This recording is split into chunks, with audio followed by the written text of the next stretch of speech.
Maayong aga Bacolod, may aga bilugabahin sa Western Visayas. Karon nga adlaw Sabado, Hulyo 24, 2021. Ang inyong news team, Aksyon, Eden, Aboso. Aksyon, Boy Duran. Ang mga balita lokal, pagkaramos lamang sini.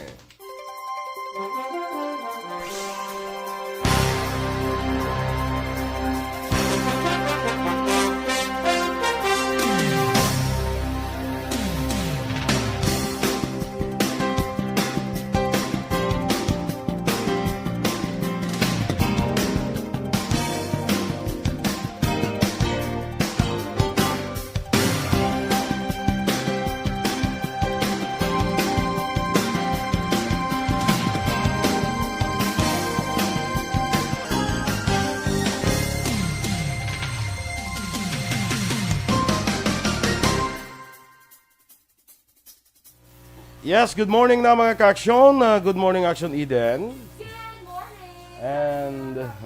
And you look beautiful in black today. Ano tong inasinyas ni Ay, mo gina basta Johnsonized. Ano? Johnsonized. Johnson Knights. Yes. Na Johnson Knights. Okay, nakapa-inject ka na. Congratulations. Nga, tinga, lagi ko ba lang congratulations, ginahambal. At least you have the courage na magpakuan. Ay, amo na. You did the right decision. Ay, wow. Para sa akin, that's why congratulations. Okay, sige. Kay, na-miss ko na mag-travel, Action Boy mo. Para sa mga gusto na mag-travel, pa-vaccine na ka mo. Kay sooner or later, hindi na napag-require ang RT-PCR test nga negative result, kundi ang imo sini nga vaccination card. Correct. Kaya, wala ka pa tapos ay. Susumanda, okay na ko. Good. Gin-schedule na ko to. Kay ara na balo ka ang stocks ang kulang eh.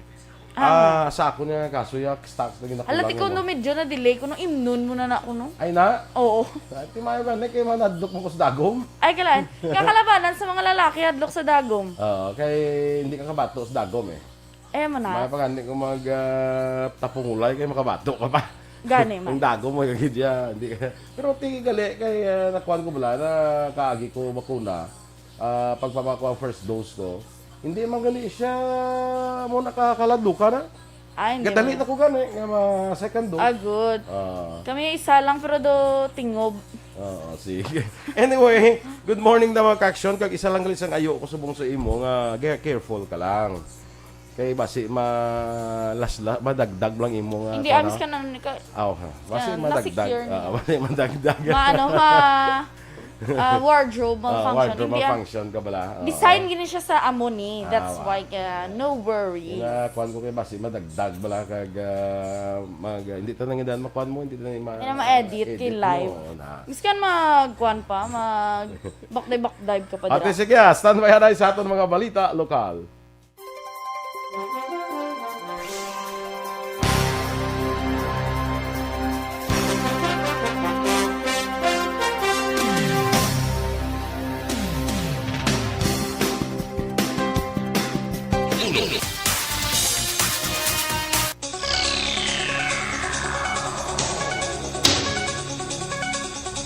Aksyon Radio Philippine Standard Time, lasay 5, sa Italia na sa ato nagapanguna nga mga balita lokal.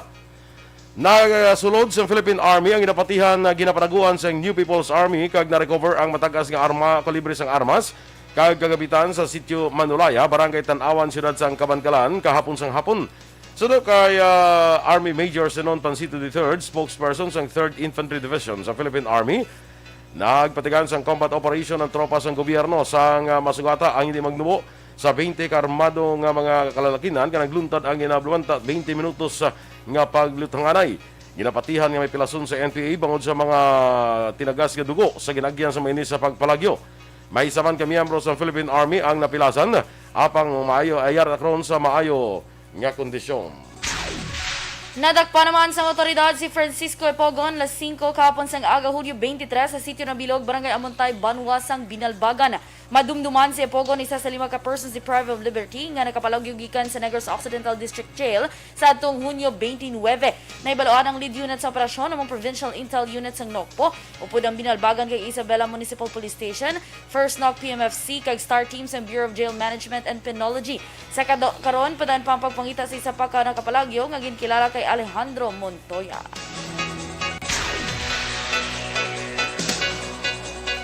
Ginpalayag naman ni Binalbagan Municipal Police Station Officer in Charge Captain Elendi Rebosquillo nga mismo ang himata ni Francisco Ipogon na napanugid nga yara siya temporaryo nag-istar sa iya mga ugangan sa sitio Nabilog, Barangay Amuntay sa Banwas ang Binalbagan.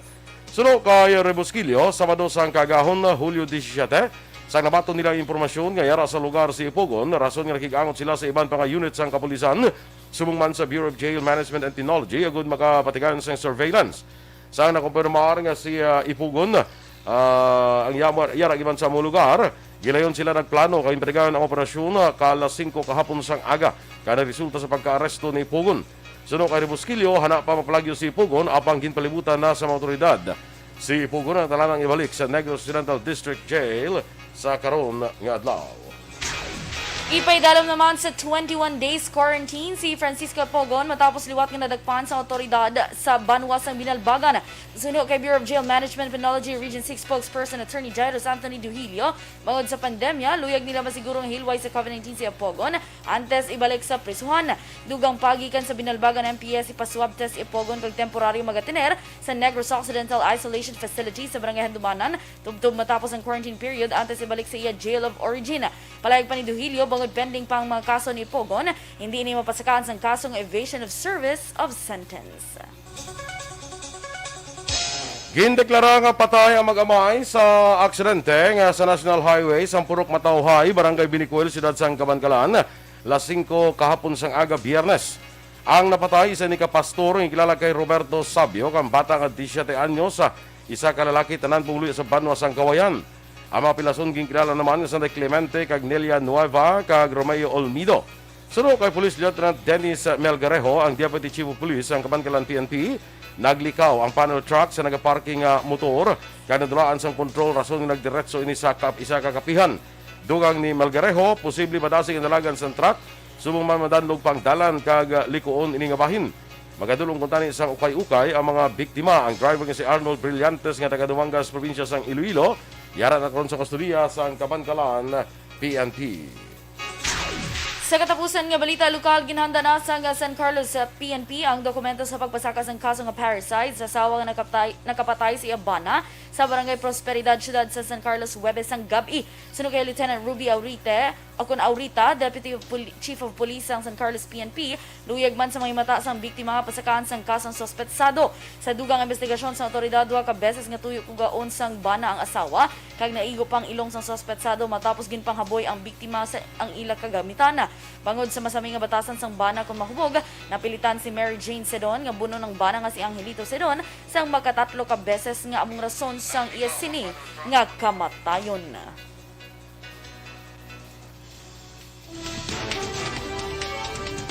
Mga travelers gikan sa Malaysia kag Thailand hindi na makasulod sa Pilipinas. Samtang clustering sa kaso sang Delta variant na record sa Northern Mindanao kag sa probinsya sang Antique. Ang mga detalye sa aton balita lokal o national sa pagbalik sang Aksyon Balitang Bayan Numero 1.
O sige, Aksyon Eden, good morning na sa atong dira nga mga ka-aksyon nga naga-monitor sa Facebook.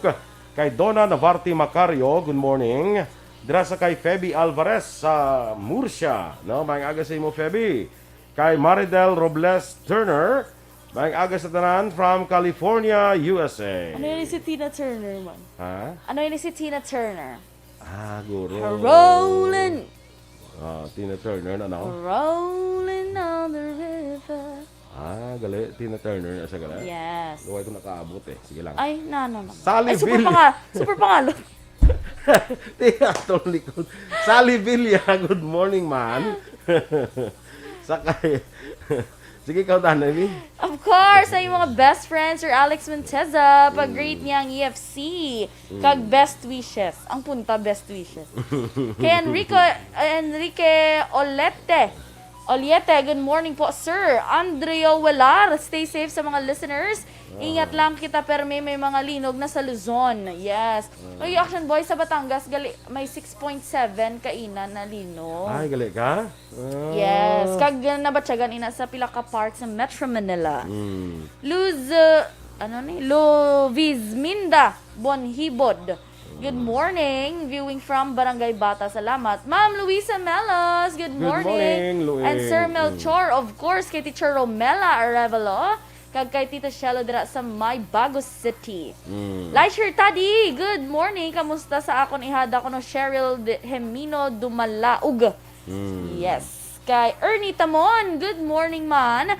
Of course, kay Ma'am Jinky de Lagdon, kay Mr. Biboy Villasor, kag sa tanan niya taga EFC, salamat gid. Ma'am Vanessa Mayo, happy Friday ko no, America. Oo. Hambalya, either about so finally you got your shot. Yes. Thank you, Ma'am Van. You look great in black. Yes. Taya kita mo. May kantaya, you look so beautiful in white. Ako ya? I look so great in black. Great. Correct. Si Marinoy, may dira sa simbahan, dabla sa Aning, sa Santo Niño Paris. Morning dira, kay nagatig-angit siya kuno subong. Ay, nanasakop na to?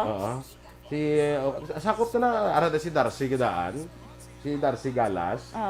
May lang kayo kung nag-apa si Ilagapon sa ilang imbitasyon sa akon. Di kay lagpo perde ka noon, ako gid perde gabi. Ay, kailan? Tinaga mamati siya sa Facebook Live. Oo. Good. Siling ko gid. Siling ko gid. Sige. Ambot ako pati sa Facebook Live bago eh. Din ka na? Tetsang Arsaga, good morning. Dira ka na kay Carmelo Parcon. Carmelo Parcon, good morning. Gapamati gid permi sa inyo nga duwa number 1 gid Aksyon Radio sa Amon. Kagliw ko tamyaw sa Sipalay, Barangay Cartagena sa Purok Isdaan Zone 2 kay Nanay Juanita Nava. Good morning. Jinky de Alagdon sa Refuela de Alagdon apil na Agor kag Torreno family. Kag sa mga Kanday Alma Oligon, si Reyla Samar Aguilion, Mikey Montilla, Bonbon Bicos, kag Melanie Rihon. Connie Dormitorio, yes, kadagang mo sa Aksyon, Balitang Bayan. Ano na? Anong bayaran ta? Bayan. Sige, good morning na sa inyo. Yes. Miraviel naman, watching from Dubai. Sina? Miraviel naman. Bia Jonathan, good morning man. Good morning kuno kay Mary Joy. Asawa ya. May kang ina hindi akalimtan si Mary Joy. Miraviel naman, amo na gali sa Dubai. Delia Liave, kag Carol Ihada. Good morning. Ma'am Carol, good morning. Montoya, good morning. Sige. Edna Gagatam Helia, good morning. Have a blessed day both, Edna and Cap Bilisang Barangay Cambaros, Pontevedra. Oy Helia family, thank you so much for watching. Ari sila sa Facebook Live ba? Usually sa radyo lang ni sila mong Helia family. Inapag-greet ni Kagawad Ems Aboso. Yes. Rowena Estolco, good morning. Kay Sally Auque de Sousa, good morning ma'am from Sam Village of course. Nagwa. Ano to natabo man? Jodenia Sarmiento Puig Lazaro, mga agaman. Kay Ida Hefes, watching from Pontevedra. Kay Ma'am Elizabeth Malaka Gamala. Sally Yator, kay Rosita Corridor ko sa Alice, good morning. Kay mama niya, no? Rhea Perez, oy, kumusta ka na? Rhea, no? Amot ko nakapuli na di siya or tuto sa gyapon sa Di niya si somewhere Rhea. around the world. Ay, sa dulo ng walang Ay, kung wala hanggan. kabalukod din si Rhea nga country. No? Anyway, Shakil Tarak Muhammad, Morning Man, Rochelle Fulgencio Susana, kag sa tanan ko nga pamati, no? Kay Nathan Borromeo sa Panakyaw, Isabela. Good morning. Bugtaw, Panakyaw. Yes. Sa duha ka anak wala ni Garda Gaudite, si 3D kag Jade. Good morning sa inyo, Good no? Kag kay morning. Vic Morning Man. Standby na sa mga balita national.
Bayan, Numero 1.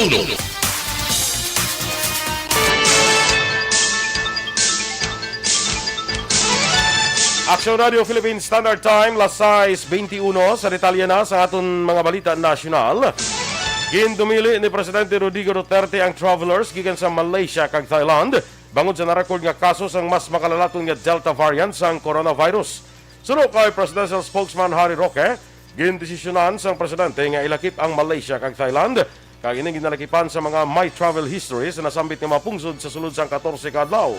Dunga pa ni Roque, epektibo ang travel ban halin Hulyo 25 tubtob 31. Gingklaro ni Roque nga wala malakip sa ban ang mga overseas Filipino workers nga sakay sa repatriation flights. Ginpahag naman ni Octa Research Professor Guido David nga hindi imposible nga ma-record sa Pilipinas ang Indonesia-like nga pagsaka sa kaso ng COVID-19 bago ang duha ka pungsod may pareho lamang nga kadamuon kon COVID-19 vaccination ang hambalan.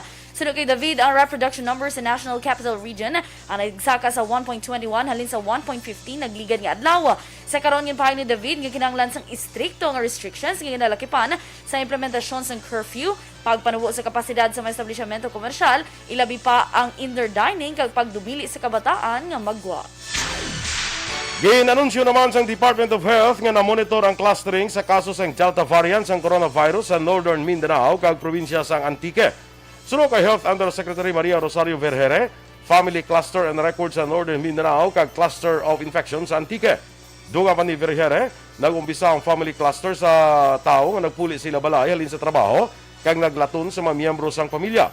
Palayag pa ni Vergere, ang isa pa ka cluster ginalakipan sang returning overseas Filipino nga nag-abot sa Pilipinas matapos napatay ang iya iloy.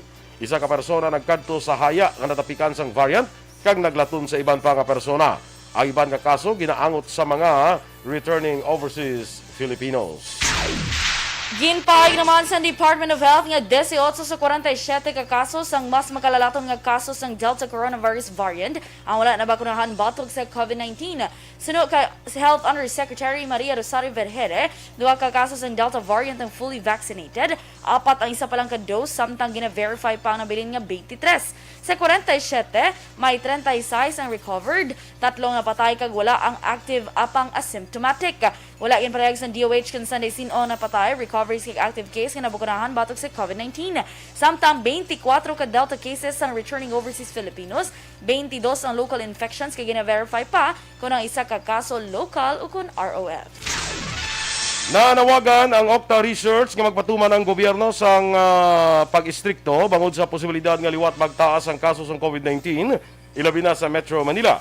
Hindi man dapat pawalaan ang pagtaas ng coronavirus infection sa Metro Manila bangod sa posible tuga na inis ang mas mawasgog kag makalalaton nga Delta variant. Suno padre, hindi nakakaigo ang karon nga general community quarantine status without restrictions. Kaginanglan nga patuman ang mas istrikto nga quarantine status sa restrictions sa NCR. Ang insakto kag nakaigo nga intervention kalakip ang lockdown of dan sa ginpalawig nga testing kag contact tracing ang dapat ipatuman sang gobyerno. Una na ginako sang Department of Health nga naka-record na sila sang local transmission sang Delta variant. Sa iban pa nga balita national, nagsakas ang 13% ang leptospirosis cases sa Enero tuntong Hunyo 2021 ay kumparar sa parehong nga period nagligad nga tuig. Sa kay Health Undersecretary Maria Rosario Vergere, naka-record sang 589 kasos ng leptospirosis halin Enero 1 tuntong Hunyo 19. Sa parehong nga periods in 2020, ang Pilipinas naka-record sang 520 ka kasos ng leptospirosis. Ang case fatality rate sa leptospirosis ay nagsaka sa 11% sa 2021 halin sa 9% sa 2020. Dugang pa ni Vergere ang kaso ng leptospirosis na record sa Cordillera region nga may masobra isa ka kaso o kung isa ka kaso sa kada 100,000 ka populasyon, ginsundan sa Region 6 nga may 1.34 kag Region 2 nga may 1.33 cases. Ginengganyo ang publiko nga maghalong batok sa leptospirosis subong nga tig-ululan. Kumpiyansa naman ang palasyo sa Malacanang nga wala sa ginahimo nga oil exploration ng China sa Scarborough Shoal. Inibisan pa nga may na-recover nga ocean bottom seismometer nga mayara sang Chinese character sa Scarborough Shoal. Suno kay Presidential Spokesperson Harry Roque, ginakinanglan sang isa ka barko nga magaboy sang sound signal para ma-explore kung mayara sang langis sa idalom sa kadagatan. Sa karon suno kay Roque nga in kaso man matuod ang report kag ma-verify, maga-file sang nakaigo nga reklamo ang Pilipinas batok sa China. Kadungan sini ginpahig ni Roque nga sa karon wala pa sang planong palasyo nga pangayuan sang pagpaatag ang China bangod may ginapatagan pang investigasyon ang Malacanang. Sa katapusan nga balita national, nagapati naman ang Department of Trade and Industry nga mas pa nga magadamo ang e-commerce ng pungsod sa 2022. Sunod kay DTI Secretary Ramon Lopez nga ginakabi nga magluwas ang e-commerce karon nga panahon sa COVID-19 pandemic. Humalin sa nag-umpisa ang paglaslas ng COVID-19 sa tuig 2020, nagtaas ang kadamuon sa mga online sellers. Gikan sa online selling, delivery services, online entertainment, telehealth services, digital payments, ang dako nga nakabulig sa ekonomiya sang pungsod. Target man sa DTI nga maglabot sa 1 milyon ang magparehistro nga online sellers sa 2022 matapos nga makarecord sa masobra tunga sa milyon sa tuig 2020. Aksyon Radio Philippine Standard Time, las 6:26. Ginalikawan mo ba?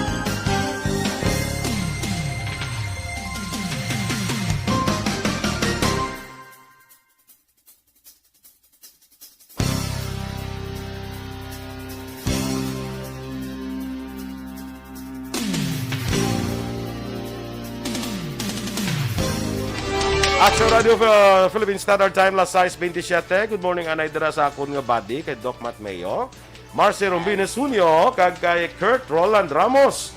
upod ko mo kuno gapon linya to sa vaccination. Sino? Si Kurt Roland Ramos. Ay, ti wala ako Wala yung lang sapa. kagit sapa kay nahuya siguro. Ay, amo na. Kason gani sa pakon mo siya, Kurt. Sa pa kayo mo sa pamahaw. Hindi ba sinadlock siya nga wala ako yung sa pakay, basta akong mangayo. Kadlok siguro pa kayo at pamahaw. Gani, kipati siya dan, pero may kundi ka pangayo. Hindi ko na siya pwede kata. Sige. Standby na kita sa action report sa second portion of Aksyon Fred Salanga. Balikay kita karon sa dugang nga mabalita sa Aksyon Balita Morning Edition. Upod gyapon sa inyo news team. Aksyon, Eden Abos. Aksyon Boy Duran, una sa balita, una sa aksyon. Sa Bacolod Aksyon Radio.